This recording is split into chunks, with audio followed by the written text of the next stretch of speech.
Candide Renard, 21 ans, est de retour en France. Comme l'annoncent nos confrères du Parisien, la jeune femme, qui aurait été victime d'une agression sexuelle de la part d'un autre candidat sur le tournage de la nouvelle saison de Koh-Lanta, a atterri dimanche 13 mai 2018, à Paris.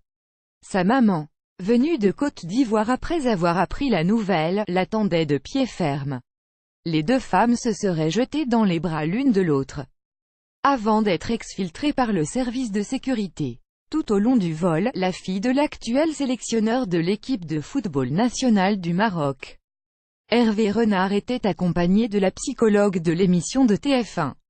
Si le voyage s'est déroulé sans problème, l'aventurière aurait déchanté en allumant son téléphone portable. Elle a piqué une grosse colère.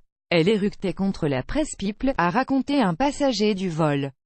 La raison, les faits racontés, ne correspondrait pas à ce qu'il s'est passé aux Fidji. Néanmoins, les versions restent contradictoires et les deux protagonistes devraient être confrontés.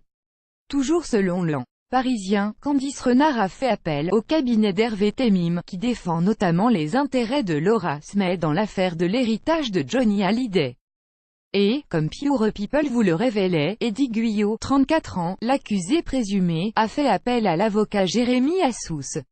Eddie n'a fait son retour que ce lundi 14 mai, soit dans un vol différent de celui de son ancienne coéquipière de l'équipe des Bleus. Selon les informations d'Europe 1, il a été placé en garde à vue immédiatement après l'atterrissage à Roissy.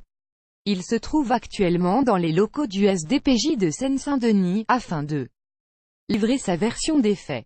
Car on le rappelle, Candide a déposé plainte pour agression sexuelle dès son retour à Paris. Des faits qu'il a déjà fermement niés. Pour rappel, c'est après la 4e journée de l'aventure que Candide Renard aurait utilisé le talkie-walkie de secours pour dénoncer à la production une agression sexuelle qui serait survenue quelques instants plus tôt, en pleine nuit, sur le camp. ALP a donc immédiatement pris la décision de stopper le tournage comme l'annonçait Alexia Laroche-Joubert par voie de communiqué, vendredi 11 mai. Selon nos confrères de Closer, Candide et Eddie n'étaient pas seuls.